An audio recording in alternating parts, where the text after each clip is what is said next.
The heat does not discriminate when it comes to who can be impacted. We've talked about the impacts on people, even our dogs, but what about alpacas? A family of breeders in Batesville says keeping them cool right now is crucial, and it's no easy task. Samantha Boyd went out to the ranch today to see what all that process entails and why it's a must. The Barnett family breeds alpacas like these behind me, but keeping them cool can be life or death for the animals, and it's even more concerning for 8 of them who are pregnant.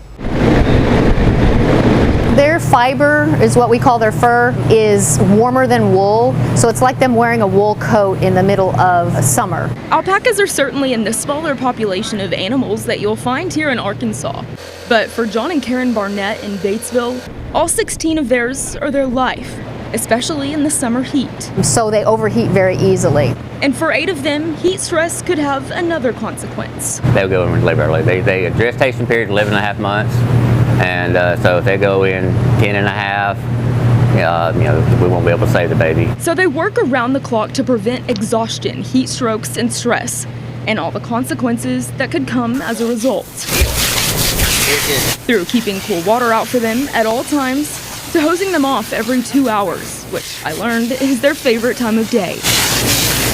It also means having large fans plugged in all day long and even all night. The alpacas typically are outside walking around doing their own thing, but this time of year, cooling off is a full-time job. So they all just crowd around the fans and lay there to stay cool. Today they got here about 9:30 and they won't get out in front of the fans about 6 this evening.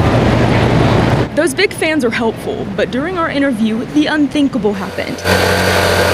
The main one here tipped over and fell on one of the pregnant alpacas, fracturing her leg. John and Karen, right before this happened, told me the heat can be stressful for them as a breeding business, but ultimately they also just care about their animals, making this a full-time priority until we see cooler temperatures. Once they start going down, they go down pretty quickly. That alpaca will need at least 6 weeks to recover, but the Barnetts say that had never happened until today. Meantime, their energy bill to keep those fans blowing racks up to about $700 a month. In the winter, it's just about $100. Reporting in studio, Samantha Boyd, KARK 4 News.